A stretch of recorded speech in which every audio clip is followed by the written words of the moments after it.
Hello and welcome to my show, Shuvra Deb with you, with me, your host, Shuvra Deb. In this show, I will be discussing mental health with the aim of raising mental health awareness in our community and in society as a whole.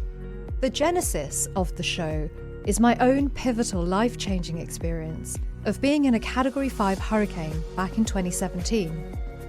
That experience led me to suffer from post-traumatic stress disorder, or PTSD. I am hosting this show in order to let you know that you are not alone if something life-changing has happened to you from which you are struggling to heal. Shuvra Deb with you focuses on a range of topics relevant to mental health and to raising awareness of issues surrounding mental health. Hi everyone, this is Shuvra Deb and you are listening to my new show, Shuvra Deb with you. We are live here in the studio, which I am so excited about. Thank you so much for tuning in and joining me on this, my very first radio show and podcast. I am so grateful that you've taken the time out of your day to be here with me, and I'm so excited that you're here with me at the very start of what's going to be an amazing journey. The intention behind my show is to highlight the importance of mental health. Most of us take time to attend to our physical health, whether that's by way of exercise, following a healthy diet, or getting out in nature. But how many of us really care for our mental health? I want to venture and say that I think not many of us do. Shuvra Deb with you addresses pivotal life events that give rise to trauma. I am hosting this show in order to let anyone suffering from trauma or post-traumatic stress disorder or any other mental health related issues, I want to let you know that you are not alone. If something life-changing has happened to you and you are struggling to heal, you are not alone. Upcoming episodes of this show will focus on a range of topics relevant to mental health and to raising awareness of issues surrounding mental health. In this first show, I am going to focus on my mental health journey. This journey arose from a life-changing event of trauma. I was in the British Virgin Islands, the BVI, 5 years ago in 2017 when Hurricane Irma swept through and ravaged Tortola, the largest island in the BVI and also the island on which I was living at the time. Irma was one of the strongest Category 5 Atlantic hurricanes ever to have made landfall. That experience of being in a natural disaster and the days, weeks and months that followed left a huge imprint on me. It left a visceral imprint on my body, my mind and even my soul, causing me to suffer from symptoms of post-traumatic stress disorder, or PTSD, anxiety and at times depression. I want to make it clear at the very outset that I am not a medical doctor. I am not in any way medically qualified, so nothing I say should be taken as medical or other professional advice. I am here to talk to you from the perspective of experience. I want to share with you what it felt like for me to go through that trauma, and also the impact it had on my mental health.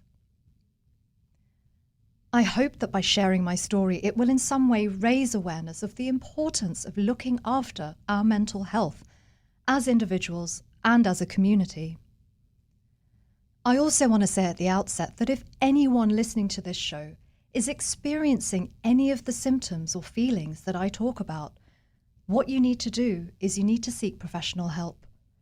If someone is feeling suicidal, they need to get to the Accident and Emergency Department at Georgetown Hospital. If someone needs a person to talk to or some guidance on how to deal with symptoms and feelings that are making you feel bad or distressed or depressed or anxious, there are so many options here in the Cayman Islands that you can reach out to. Infinite Mind Care can be reached on 926-0882. The Alex Panton Foundation offers clinical support to service providers on the island, including Infinite Mind Care. For people up to the age of 30, the Alex Panton Foundation offers financial assistance for those unable to financially afford therapy or other treatments relating to mental illness. The information to do with all of this is set out on their website, which is alexpantonfoundation.ky. Loud Silent Voices also provides mental health support, and their number is 922-3847, and their email address is info@lsv.support. I also want to say at the outset here that I am going to be diving in deep, and I mean deep. For you, my wonderful BVI friends and supporters tuning in, I know you're listening to this. There will likely be times when you may feel triggered by what I'm saying. These will be your memories too. These will be your feelings as well. These will be your experiences. For anyone who has just gone through Hurricane Fiona or Hurricane Ian last month in September, and you happen to be tuning in, everything you experienced will still be so raw for you. Listening to this show may just be too much. For those of you in Cayman who went through Hurricane Ivan here in 2004, those memories, those feelings that may pop up in listening to this show may trigger you in spite of the relative passage of time. For any of you who have experienced any kind of trauma and you're currently suffering PTSD, perhaps like me in the initial stages, you may not even know you're suffering PTSD. If anything in this show triggers you, causes you distress or pain, then please stop listening. The last thing I want is to cause anyone more pain, upset, or distress. And if you are feeling overwhelmed, please reach out for professional help. If you need someone to talk to, please call a friend or a relative or your national mental health helpline. Please do not suffer in silence. I did that, and trust me, you don't want to. Going back to my journey, on the 7th of September 2017, the day after Hurricane Irma struck the BVI, I woke up thinking that all my friends had died. All my friends have died. The morning after the storm, I, along with a group of friends with whom I had taken shelter, were looking out at what was left of Tortola. All we saw was emptiness. Not a single sign of life. Houses blown away. Boats strewn across the hillside as if they were made of paper. Cars upturned, tossed around, lying on their side on the hillsides. No people at all. Nobody was walking about. Trees that had once stood on the hillsides had been ripped right away out of the earth. What little was left of the trees had had their branches completely stripped away, and what other little vegetation was left looked like wildfire had swept through and ravaged the area. So, what is that feeling? Waking up and seeing that level of destruction and wholeheartedly believing that everyone you know and everyone you cared for had died. For me, it was the lowest point of my life. It was a feeling, or rather what became for me a state of being that I would not wish upon anyone. And some of you will relate to this. I am going to talk to you about experiencing an event of trauma, what happens to your brain, your body and mind after a traumatic event, and how all of this can lead to post-traumatic stress disorder and also depression and anxiety. I will then talk about some of the tools that are available to you for confronting and healing from that trauma, which I hope will help anyone who needs to hear this right now, who needs to heal and to start to move on. I'm also going to ask for your permission to be vulnerable at times. Sharing some of these stories, these deeply personal experiences, is very personal to me. So why am I sharing this in such a public forum? I'm sharing this because I feel I need to do so for context. In raising awareness of the importance of mental health care, which is my goal, I have to give you hard examples of situations and experiences that led me to suffer from PTSD. Otherwise, I feel that what I will say will lack resonance and legitimacy to you, my audience. With that in mind, the purpose of this show is twofold. Firstly, I'm talking to you in the context of hurricanes because that was my experience. However, I do not on any level wish to instill fear or panic in any of you. But what I do want to do is bring a greater sense of awareness to those of you who were lucky enough not to endure Hurricane Ivan here in Cayman, Hurricane Irma in BVI, or indeed any of the other superstorms.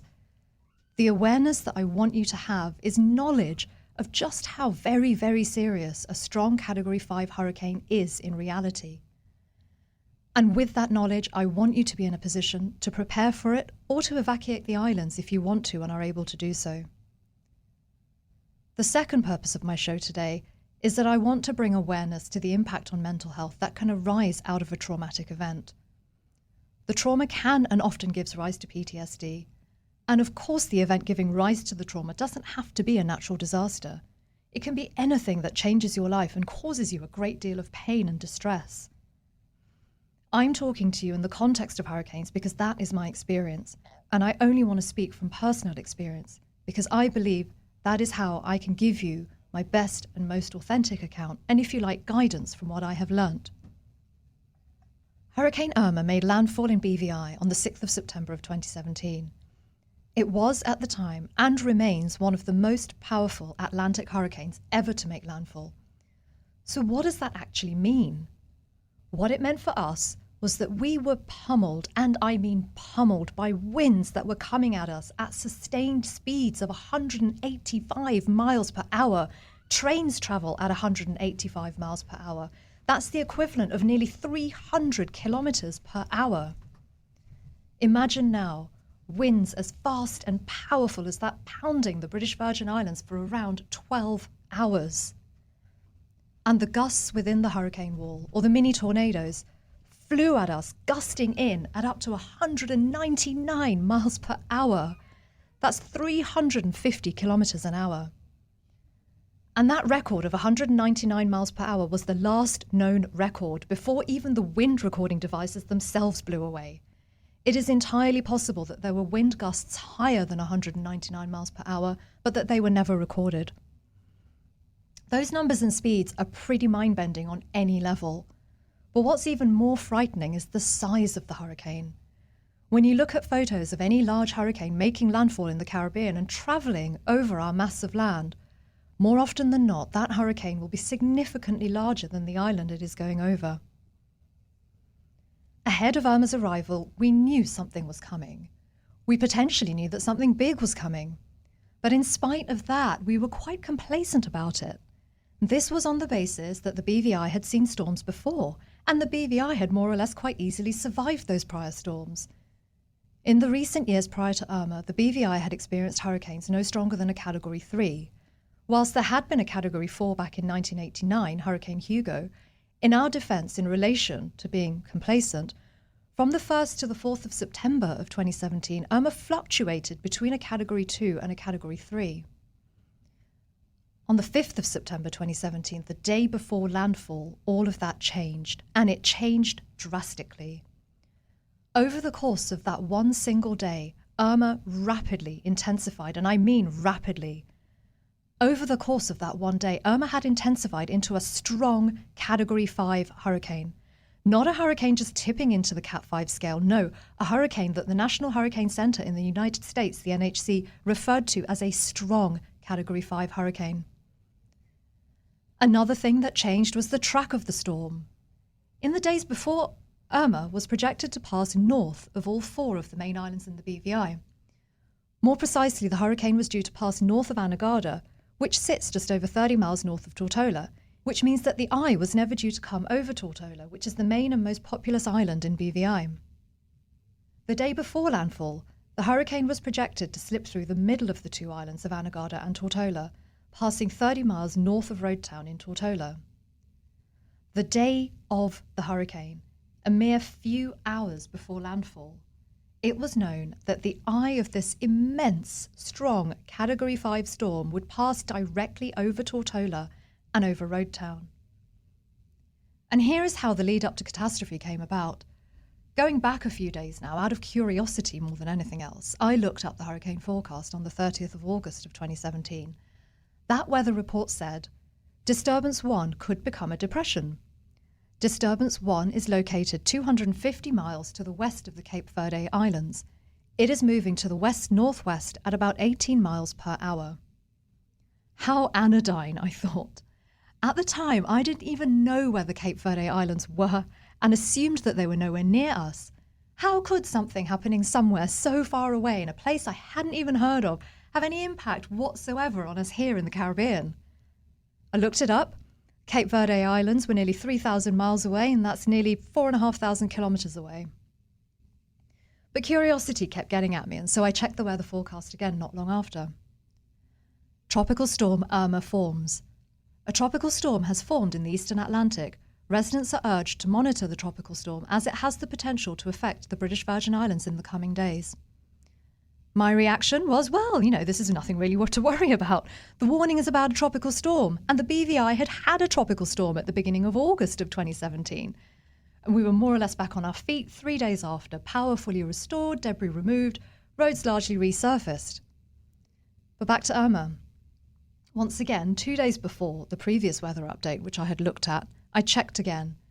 This is what I saw on the 1st of September 2017. As of 5 a.m. this morning, Hurricane Irma remains a very strong Category 3 hurricane, which has the potential to cause significant rainfall, strong winds, and storm surge across the territory if it moves into our area. Again, and perhaps surprisingly this time, I remain fairly unbothered by all of it. After all, I still had no idea what a Category 3 hurricane was, what it even meant. At that point, I don't think I'd even heard of the Saffir-Simpson scale, and I didn't even think to go online and take a look and see what all this Category storm talk was about and what those wind speeds would actually be. I'm from the UK, as you can probably tell by the way I speak, and as I'm sure you all know, the UK gets its share of bad weather. My memory of bad weather in the UK is almost constant rain of some form, cold, eye-watering winds, and usually, more rain. That in my mind was bad weather. A bad hurricane? What's that? At work that day, after having seen that latest update on Irma remaining a strong Cat 3, my friend and I were chatting. My friend was sure it was going to hit us. "Don't be so dramatic," I said to him. "The island's been hit by a Cat 4 in the past and people had hurricane parties." No. Look at the map, he said, showing me the hurricane's progression on windy.com, and particularly where the eye was going. My friend said, "Look at the projection, it's coming right for us." And then suddenly something clicked in my head.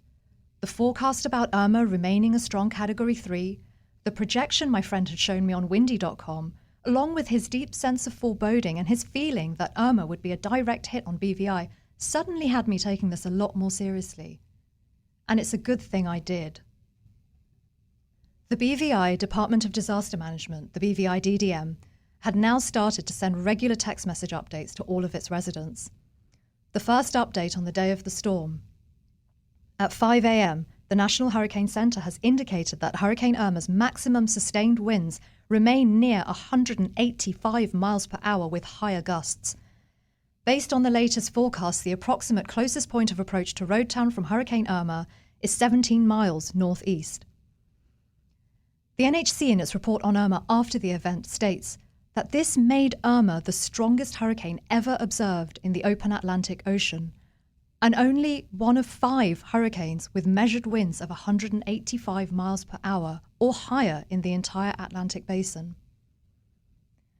Bill Reid, the former director of the NHC, was interviewed by the American news channel CBS News the day before Irma made landfall in the Caribbean. Bill Reid was speaking in the context of Irma potentially making landfall in Florida. When asked about what kind of damage a Category 5 storm could inflict on Florida, he responded with one word: unimaginable. Bill Reid went on to say in that interview, "I really fear for what's going to happen in places like Antigua and Barbuda, and for places like St. Martin and Anguilla, and the Virgin Islands and Puerto Rico. It's going to be awful," he said. He wasn't wrong. On the actual day we were hit, and not long before we all lost cell service, a much more panicked update came through to our phones from BVI DDM. It said, "We are in for a direct hit on Roadtown! Exclamation mark. Move to safe room immediately! Exclamation mark. Move, please, to safe room immediately! Exclamation mark. Immediately! Exclamation mark. Move, please!" The begging, pleading, and panicked nature of this update is the update I now refer to as the "you're all going to die" update, because that's certainly how it felt. That update was the moment a switch flicked in my brain. This was the moment my brain and body went into fight or flight mode. In these moments, my life quite literally started to change. The part of the brain that identifies whether incoming information is relevant for survival is called the amygdala. Dr. Bessel van der Kolk, one of the world's leading experts on trauma and trauma recovery, in his excellent book, The Body Keeps the Score, puts it brilliantly. If the amygdala senses a threat, a potential collision with an oncoming vehicle, a person on the street who looks threatening, it sends an instant message to the brain. Dr. van der Kolk goes on to say, the stress hormone system and the autonomic nervous system is recruited to orchestrate a whole body response. Once the danger is past, the body returns to its normal state fairly quickly. But, and this is key in traumatized people, when recovery is blocked, the body is triggered to defend itself, which makes people feel agitated and aroused. In PTSD sufferers, that state of agitation or arousal remains in place because during a traumatic event, the brain goes into the fight or flight mode.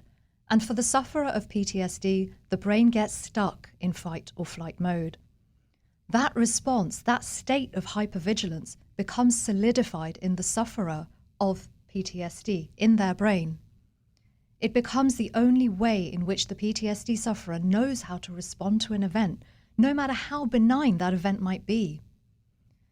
Dr. van der Kolk states, if the interpretation of threat by the amygdala is too intense and/or the filtering system from the relevant areas of the brain are too weak, as often happens in PTSD, people lose control over automatic emergency responses like prolonged startle or aggressive outburst. So when suffering PTSD, the sufferer's reaction to many ordinary events may be horrifically out of hand by objective standards. To give you some examples of what happened to me, getting lost in the hotel we were staying in after Irma and post-evacuation from BVI.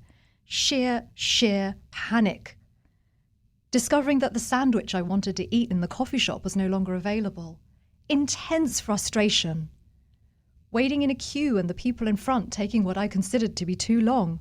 Inexplicable anger. Being locked out of my hotel room because of a technical problem with the key card.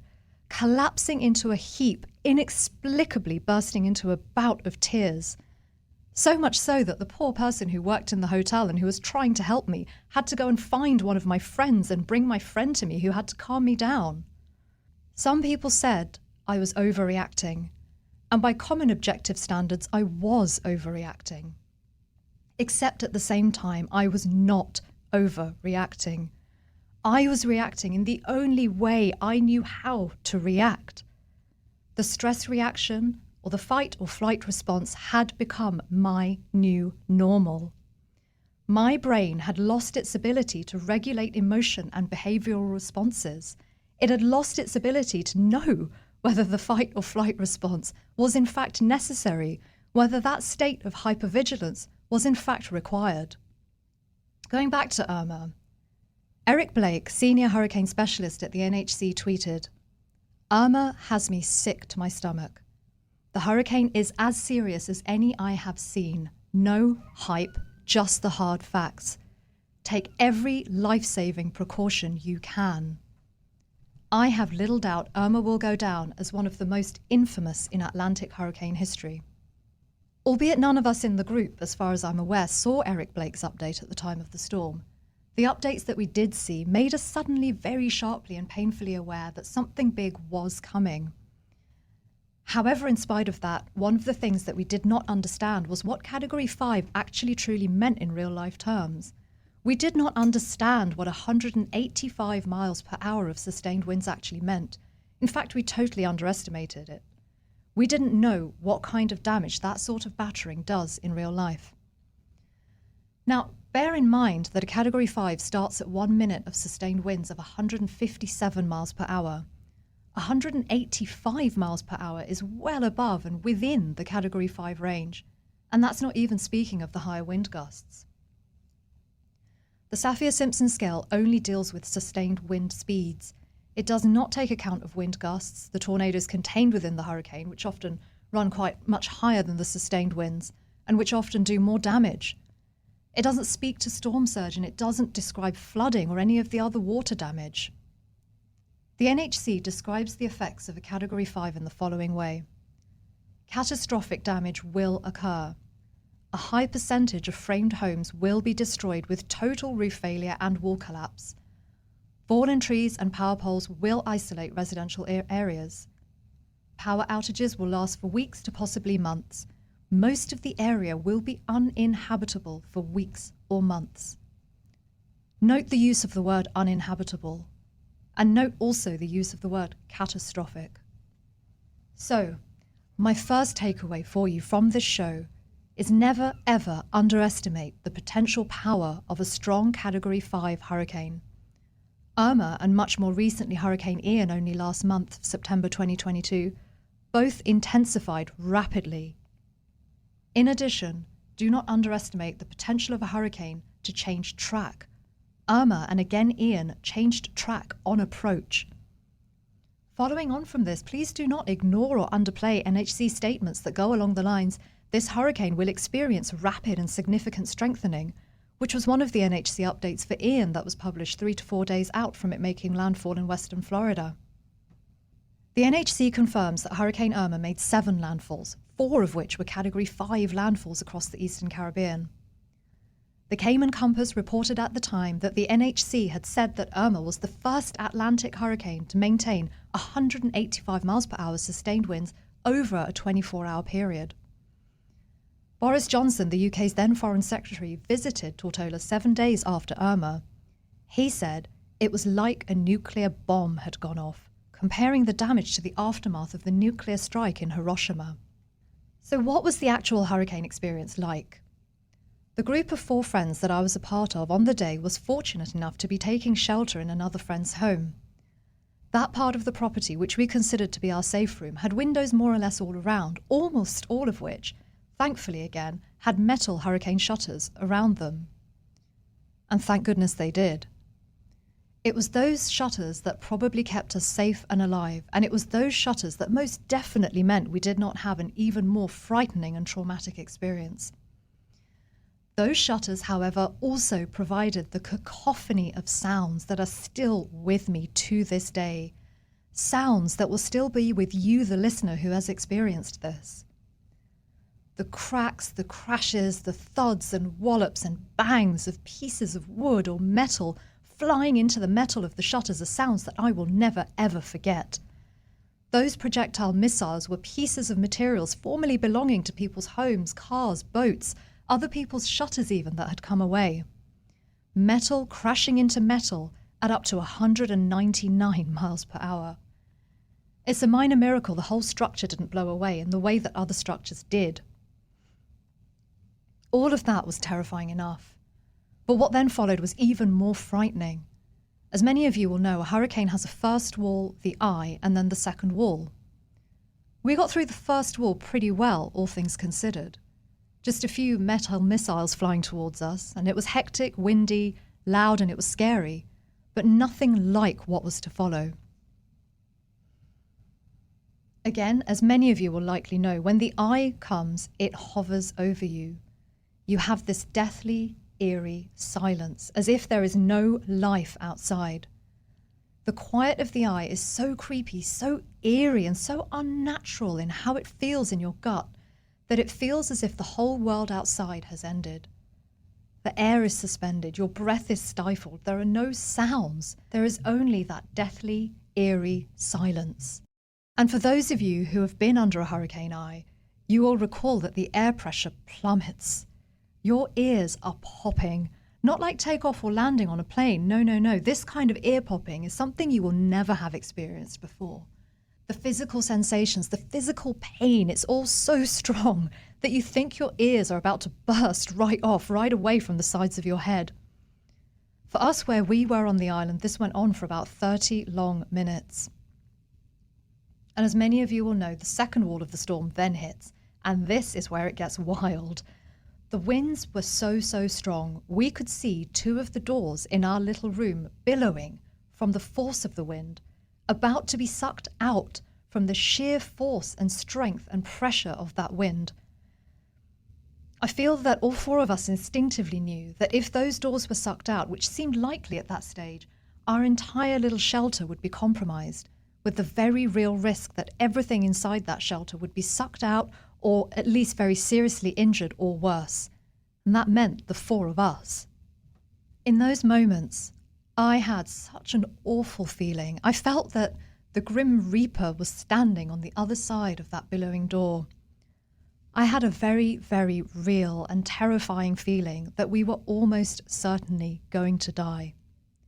That feeling of thinking that you're about to die gives rise to the strongest need, the absolute need to fight, the absolute need to survive. And in those moments, by some miracle, we were magically able to find rope that we didn't even know we had in that room, and we were able to secure and hold those doors in place. The following day, that was the day when we stood silently, experiencing the shock and horror of what we were seeing, or rather not seeing, when we looked out over an area on Tortola called Cane Garden Bay where we had taken shelter. It was around 7 or 7:30 in the morning on the 7th of September 2017, and that was the moment I wholeheartedly believed that everyone, save for the 4 of us, had died. Looking around the bay and into the distance, houses that had once stood, houses in which we knew our friends were seeing out the storm, had vanished. They were quite literally no longer there. And then whilst all of these visions and these thoughts are slowly churning in front of me and in my head, and it was a slow churn because that was the effect of the shock. It slowly dawned on me that if those houses were no longer there, then quite likely my friends were no longer there. And this was the point I started crying for the lives of my friends which I thought had been lost. Mercifully, we learnt some time after that the community was largely okay from the perspective of there having been a minimal loss of life, given what had just happened.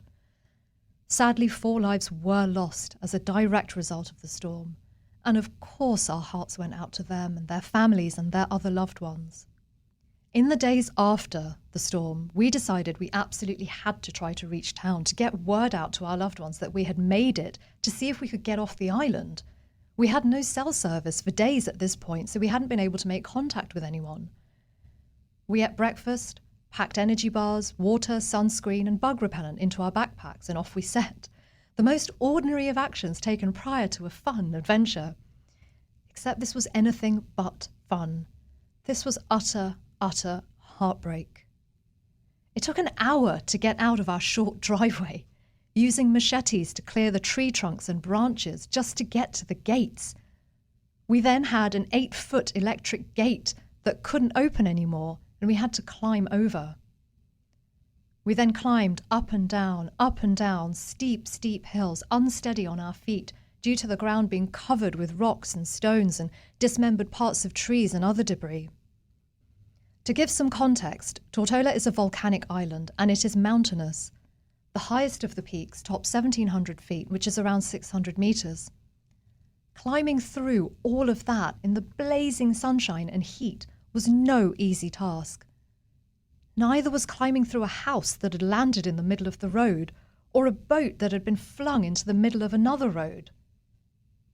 In addition to that, we met neighbours along the way and were told through weeping sobs from an elderly woman that her husband, an elderly gentleman, had suffered a heart attack and was on the verge of death. We were asked if any of us were doctors or nurses, and sadly none of us were. We encountered friends from whose home the entire roof had ripped right away, leaving behind one wall, a bathtub and a mattress. We saw firsthand the horror and trauma on people's faces, everyone quietly crying if not sobbing out loud. That was just the next 2 hours, and we were still on top of that hill. Eventually, we made it to the bottom of the first hill, with another much steeper hill to get to the bottom of. At this point, we saw a large pickup truck going by. The truck was pristine, white, miraculously clean somehow. The driver had people sitting in the back in the cargo space pickup bed area. That space was full. However, the driver was so kind, they stopped and the 4 of us piled in, others shifting to somehow make space for us. We sat in the cargo hold of that pickup truck, driving through absolute devastation, like being in a war zone. That journey was one of the most humbling, most bizarre, and at the same time most distressing and saddest of journeys I have taken. We then made it into town, and finally, we were able to speak to our relatives and to our close friends. Somehow, both Digicel and Flow had Wi-Fi, which we could pick up on if we stood with our cell phones close enough to their stores. After tearful conversations with family and friends, we made it back up to the house. This time, a friend very kindly gave us a ride as far as he could take us. We went back up there because that was our safe house, and we had nowhere else to go. However, the following day, things took a nasty turn. A large group came by, we thought because they were checking in with us, but it turned into something far more sinister. We were very, very clearly told that those people would be back later that day after dark to see what supplies they could take from us, from what we had left from our fast dwindling food and water stores. We were forewarned that we would be looted. So gripped by absolute fear, once again we went into survival mode. We decided to leave some tins of food, bottles of water and alcohol out, things that would be an easy grab. Then, we proceeded to bury and to hide the other tins of food and bottles of water in various parts of the land surrounding the house in order to try to retain at least some of our supplies. Imagine that, being so fearful for your own survival that you are pushed to burying food and water with your bare hands. In the event, the next miracle came and the would-be looters did not return. From this comes my second takeaway for you. Never ever underestimate the life-changing impact of a significant trauma. For me, it was the unrelenting drama, the ups and downs of the entire Hurricane Irma experience that made for so much trauma. If the wind wasn't howling outside, metal missiles were hurtling towards us, creating those awful, awful sounds that none of us who heard them will likely ever forget. If it wasn't the not knowing whether any of our friends or community members had survived, it was the war zone-like destruction all around us that we saw all day, every day. It was unrelenting. If it wasn't the fear for personal safety, it was the uncertainty of what would happen next. Would there be a way off the island? Would we need to keep rationing food, water, generator gas for 2 more days, 2 more weeks, 2 more months, longer? And as a greater emotional and mental health challenge for me, if it wasn't the constant reliving of those days and weeks or the constant flashbacks and nightmares, it was the belief which I truly held that I would never be the same again. It was the genuinely held belief that the rest of my life would be filled with this feeling of overwhelming sadness, of flashbacks, of nightmares, of distress. I no longer felt like I was myself. I was no longer able to relate to people who hadn't experienced what we had experienced in that storm. My mental health was shot to pieces. I felt as if I was going mad. I felt as if I had lost control of my thoughts, my emotions, my reactions to seemingly non-events, and I had no idea what was going on. What was going on was that I had post-traumatic stress disorder, PTSD. And I say this again to you, if any of you, my listeners, are in any way feeling any of these or any of the other symptoms that I've described, if there's anything going on right now that's making you feel really bad, that's giving you a sense of overwhelm or distress, please, please reach out to one of our many dedicated specialists on island here in the Cayman Islands.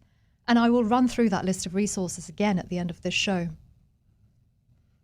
Prior to Hurricane Irma, I hadn't known much. In fact, I had known nothing about mental health, let alone about PTSD.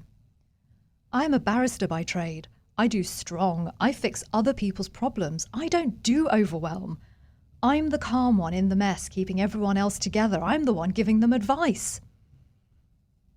Hurricane Irma and the aftermath provided me with the wake-up call I needed in starting to appreciate the full complexity of health and mental health as a part of that. Suffering PTSD, there were some very, very odd things that were happening in my head. I forgot things. I lost memories, old memories that I had had for a long time. But I didn't know I had lost those memories, so I couldn't feel frustrated by it, at least not to begin with. I did, however, start to become frustrated and continue to think I was losing my mind when friends would say to me things like, Don't you remember you used to do this when that would happen? Or remember that time we did whatever it was that we had apparently done together in the past? And I would think to myself, no, actually, I don't remember. I haven't the faintest clue what you're talking about. I lost the memory of certain words to describe objects or concepts. Now that is frustrating, especially when I was out there. Having had to move islands post-Irma, I was out there with new friends, new colleagues, new bosses, trying to speak to them and have a conversation to explain what I might be thinking in my head, but I couldn't command the right language. Whilst all of this was going on, I was feeling that I was slowly dying on the inside. And when the outside world saw me as this together, strong, courageous person, and I felt anything and everything but strong, together, courageous, all of that made me feel even worse than I already did. Another thing that would happen is that I would find myself in a situation where it was either known that I had survived this big storm, or Irma came up in conversation, and for some reason I felt compelled to say that I had survived that storm that everyone was talking about. Then I heard the questions. Was it scary? Did you think you were going to die? What was it like? And so on and so on. As those questions came at me, I would get this tight feeling in the centre of my chest, in my heart centre. That tight feeling would then rise up to my throat until my throat closed over. My heart would beat just a little bit too fast for comfort, and then it would start pounding inside my chest. My throat would go dry, then my mouth. The questions and the voices of those asking the questions would become muffled, and the other sounds around me all blended into one, creating this vortex of muffled voices that I was suddenly inside. A vortex of panic, of sadness. Physically, it felt that I had pins and needles inside my head. I jumped to thinking, why? Why am I feeling like this? Why can't I answer their questions? My next thought would be, well, of course it was scary. And of course, no one is trying to be insensitive. No one is trying to elicit a panic attack. But that, my listeners, that is what was happening. 3 simple words, was it scary, would now cause me to have a panic attack. A panic attack isn't just where you're struggling to breathe and gasping for air. It can be that, but it doesn't have to be just that. It can be the feeling of helplessness, of despair in the face of seemingly innocuous questions. It can be a tight chest, a tight throat, making it impossible for you to swallow, to speak. It can be feeling faint, sweating, nausea, trembling, having hot flushes, even chills. It can be a feeling of pins and needles inside your head, as it was for me. For me, that was just the start of the symptoms of PTSD. Things got worse, a lot worse. And again, I ask your permission to be vulnerable here. I guess if you're still listening, then you're okay with me sharing all of this and you're in for the ride. What happened next was that a deep, deep depression set in. I couldn't get out of bed until around 11 a.m. or midday every day, having gone to bed at around 10 p.m. the night before. I would only get out of bed because I was so hungry I felt the nausea coursing through my body.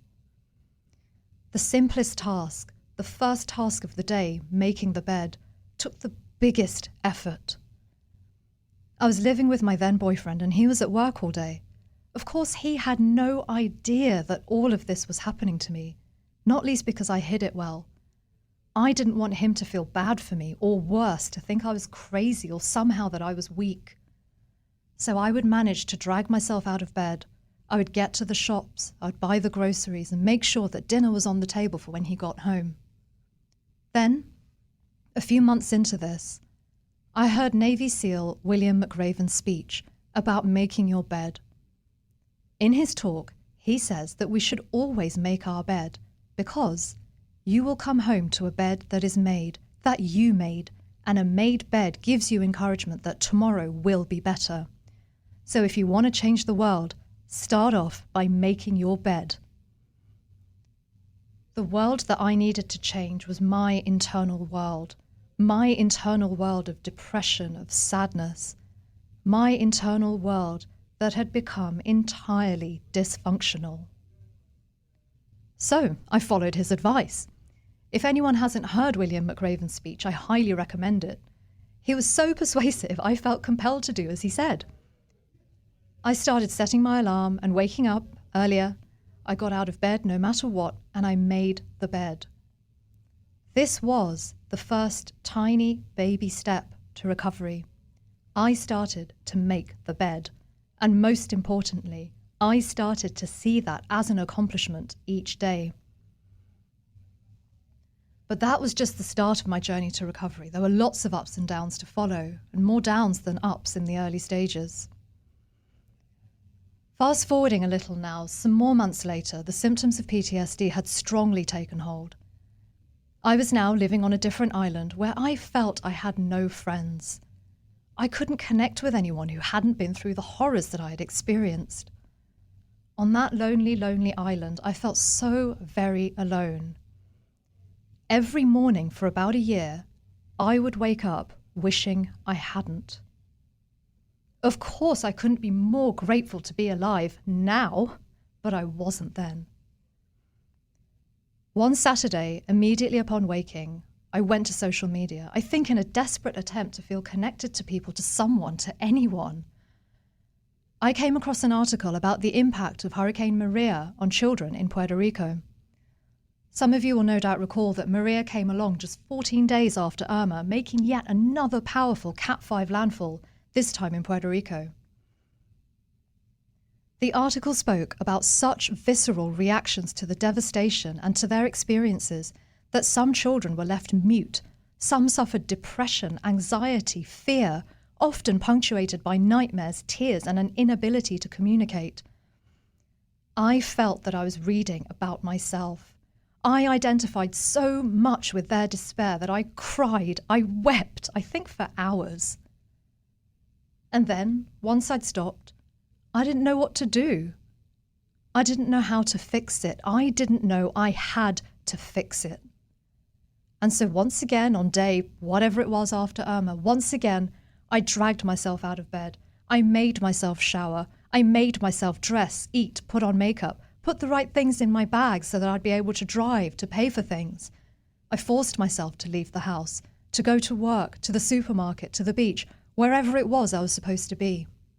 From that comes my next takeaway for you. If you are going through any of the things I'm talking about, and if you are judging yourself for feeling the way you are feeling, stop. Please stop. Judging yourself for feeling like you're feeling, judging yourself to be somehow wrong in feeling what you're feeling makes you feel shame. And I speak from experience.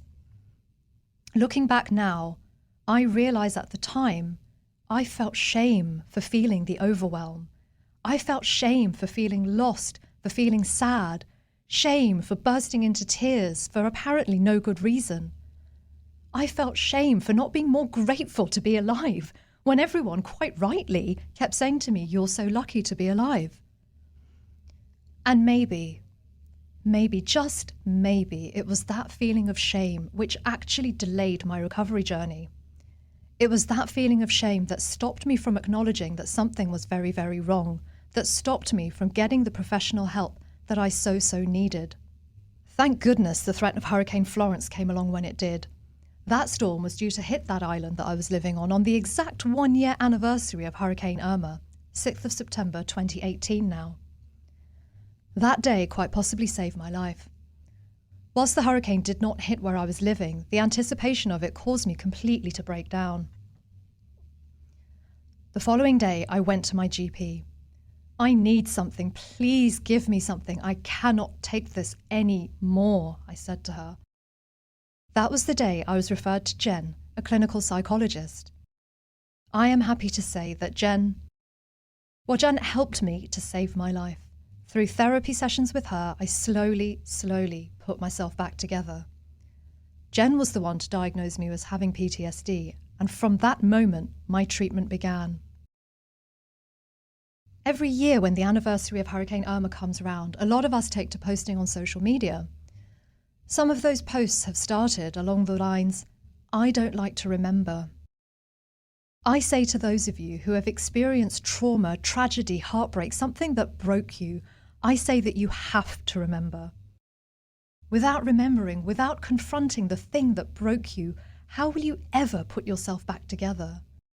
Won't you always be on the back foot of a sudden triggering event, caught up in a flood of memories and dark emotions which out of the blue give rise to that tight heart, the closing throat, the raspy breathing? The treatment I sought enabled me to move away from that extreme level of trauma and PTSD symptoms. In the first instance, I went to see Jen. In time, I experienced the benefits of receiving Reiki healing, which is a fantastic form of energy healing. I am now a Reiki master myself, administering Reiki to others. I meditate, I have a yoga practice, I go on retreats, I write, I paint, I take time out in nature, I deliver shows. I also act as a guide for group breathing meditation practices. Those breathing meditations allow me and the practice participants to come back to our bodies through our breath. Coming back to the body is one of the best ways to treat PTSD. One of the things that can happen when there is a trauma trigger is that the sufferer of PTSD can dissociate from their body, or they can leave their body. I think the vortex of muffled voices inside my head, or the pins and needles inside my head that I used to feel when asked about Hurricane Irma, comes close to that experience. By focusing on the breath, the person will find it easier not to dissociate from their body when there is a trauma trigger. And the need to come back to the body for traumatized people is supported by the science. Dr. van der Kolk says, the single most important issue for traumatized people is to find a sense of safety in their own bodies.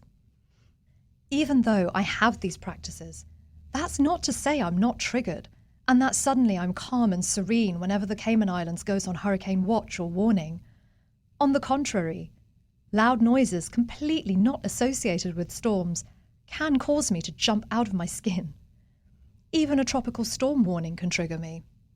But thankfully, and this is the key, I no longer live with being in the fight or flight response mode 24 hours a day, every day. I no longer live a life punctuated by panic. I no longer live a life that had become entirely debilitating and dysfunctional. And that is my main takeaway for anyone suffering from PTSD or any other form of mental health issue. Whatever the trauma event might be, whatever your mental health situation might be, with treatment, you will learn to process the event. You will learn to cope, and you will learn to live with it. It took me 3 years to complete the fuller-length version of this show. It took me another year, so 4 years from the date of Hurricane Irma, plus encouragement from a friend and mentor, to actually commit to paper what in fact had happened that day during the hurricane. When DMS Broadcasting gave me this amazing opportunity to come and talk to you about my experience, I went back to the drawing board. I cut, I pasted, I edited out, I added into this show. That whole experience, which is now 5 years, 1 month, and 2 weeks since the date of Hurricane Irma making landfall in the BVI, but hey, who's counting? That experience was emotional, to say the least. At times it was all-consuming, revisiting those dark days of desperation, reliving how all of that made me feel. It almost gave me that feeling of having pins and needles inside my head again. Reliving the actual experiences of watching those doors about to blow out, re-seeing in my head the journey into Road Town, of getting there, of walking around desperately searching for the faces of loved ones, seeing them and then leaping into their arms, sobbing with joy and gratitude that they were still alive. All of that took me 4 whole years to be able to put down on paper, and then another year to be able to speak about it. We're now at the 5-year mark, half a decade, and I still tear up looking at photos of the destruction, talking to people about what happened, writing this show. Even delivering this show has not been easy.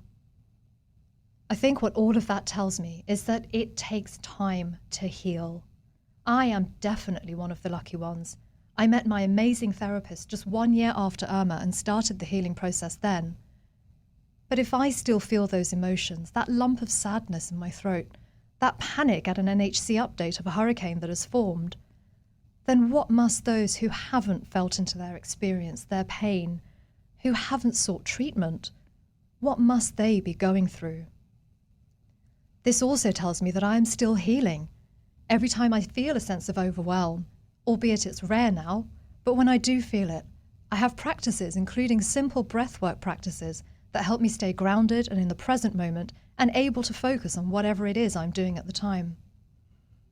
Healing is an ongoing process, and that is the complexity of health, and particularly the complexity of mental health. A complexity that we all need to be gracious towards by showing grace towards ourselves and towards each other. It's a complexity that we all must make space for. The World Health Organization defines mental health as a state of well-being in which the individual realizes his or her own abilities, can cope with the normal stresses of life, can work productively and fruitfully, and is able to make a contribution to his or her community. My vision for us all is that kind of world where we can all live and we can all prosper. I say again to anyone who is feeling any of the symptoms I have described today, who is feeling any sense of despair, overwhelm, or distress, I urge you to please seek professional help. Infinite Mind Care can be reached on 926-0882, and the Alex Panton Foundation offers financial support for those up to the age of 30 who may need financial assistance. Their website is alexpantonfoundation.ky. Loud Silent Voices may be reached on 922-3847 or info@lsv.support. Seeking professional help is the first step, and I promise you, it is a step you will not regret taking. My wonderful audience, thank you so much for listening to my show. Shuvra Deb with you. Bye for now.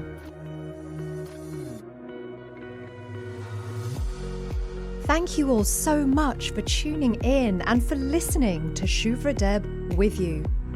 And please do tune in every Thursday at 2 p.m. on Bobo FM 89.1 for more topics related to and relevant to mental health.